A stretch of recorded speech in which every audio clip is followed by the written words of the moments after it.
In life, I believe that there is an inner world where situations control the course of humanity. In such a world, victims can neither create nor shape their environs, nor see beyond that make-believe drum of light into those unthinkable dimensions.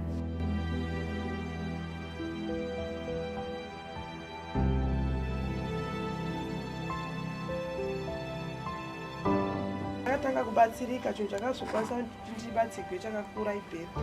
Anga akazvarirwa mumbasi, vanambodosvika vakandinetsa. Ndakapiwa tsambawo nevamwe vaibatsirawo, ndikanomutoresa bheri. Zvino chinhu chakunyanya kunetsa nechemasaini. Nditaure naye zvotinetsei, asi iye akutonzwisisa zvinhu zvakawanda. Zvinoiko zvino chinhu chonyanya kunetsa masaini. Haakwanisi kutaurika naye, ende anongorova vamwe. Kuti umusiye anotiza, seko zvino anotiza achipinda mutaundi. Hatombobatiki kana. Vanhu vazhinji vanomutya bhozi. Vanenge vasingazivi kuti akamira sei. I'm the hearing impairment resource teacher at the school. I specialized in hearing impairment.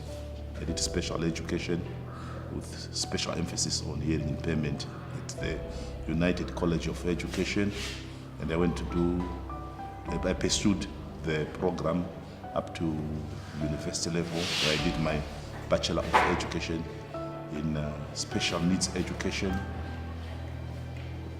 majoring in the area of hearing impairment. I can say I started this class in 1995. That's when we opened the hearing impairment resource unit at the school. Up to now, I'm still the teacher in the resource unit in the mainstream school. I'm Mr. Dube P. I teach here at Makwasha Primary School. I teach children with hearing impairment. And there are 6 of them, 5 boys and 1 girl. All of them are hearing impaired.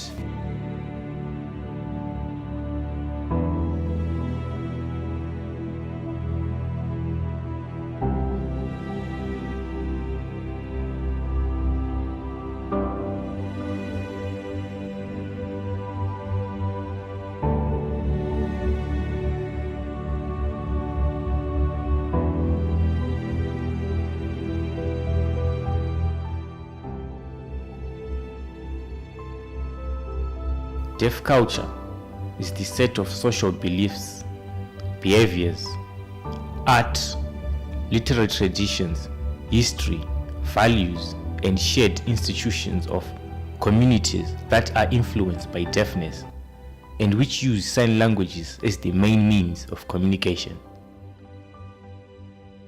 These people are the minority, just like in our Zimbabwean situation, where we have got the Ndebeles, the Changanis. They are the minority as compared to the Mashona, who happen to be the largest population in the country. The deaf people are also a minority with their own beliefs and norms and beliefs to which they assume, or that which they assume one has got to comply when communicating with them. They use sign language, they lip read. So if one doesn't, they assume that one is a deviant. Those are their beliefs.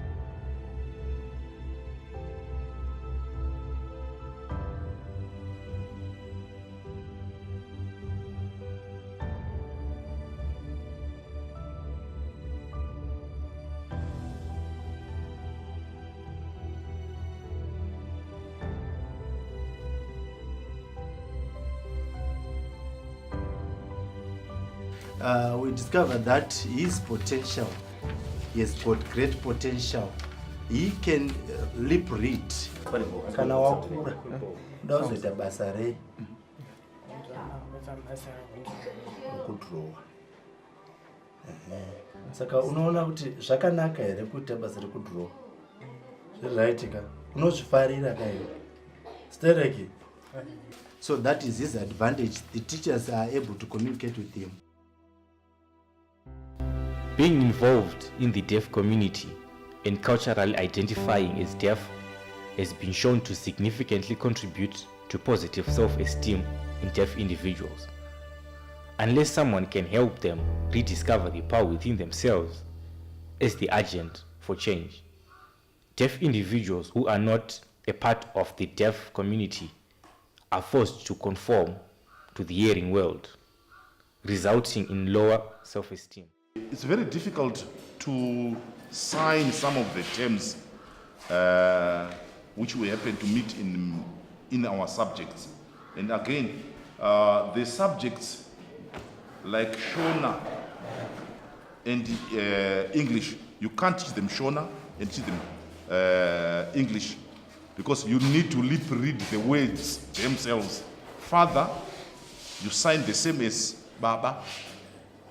Now, when you lip read Baba and Father, you won't be meaning the same thing according to them. So it's very difficult to teach. Even signing is a language itself. So if you are teaching the child English, you are teaching the child English and sign language simultaneously. There are another problem that, as I have mentioned earlier on, that it's very difficult to sign some of the terms. Some of the terms we repeat. There is a lot of repetition. If I say pretty, let me go to the national anthem where I say nyika yakashongedzwa namakomo yesi kushongedza, sign of shongedza and beauty are just signed the same. So it's very difficult to tell which word are using pretty, are using beauty. So some of the terms remain unexplained to the children. Those are the challenges. Yeah, the challenges are there really.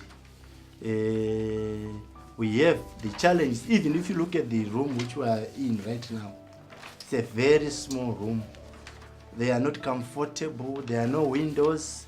You can look at that small window only. No proper ventilation,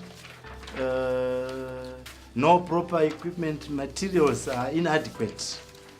So those are the major challenges which you are facing here. We don't have furniture, adequate furniture. Children cannot maneuver because of space. It's inadequate. So far, I think in terms of payment of levies only,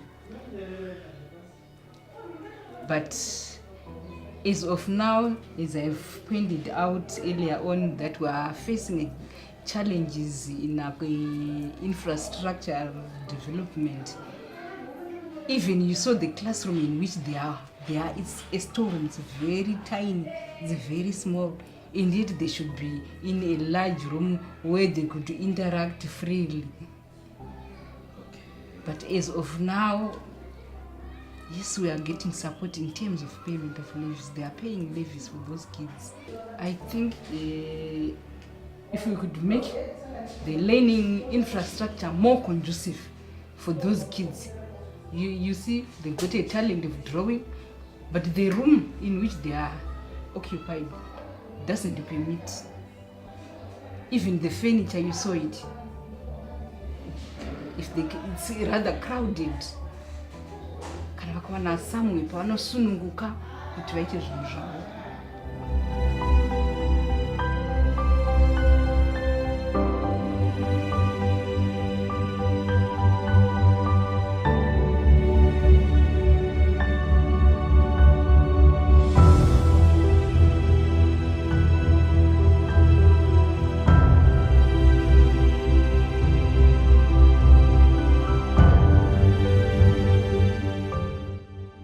Yeah, there are some barriers, many barriers.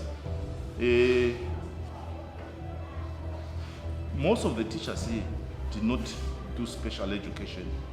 So there are assumptions about people with hearing impairment are not the proper ones, because they assume that these children having disabilities, they're also incapable. And the ministry itself puts emphasis on, what shall I say, subjects which are not technical. Whereas these children of ours need VocTech to gain VocTech skills.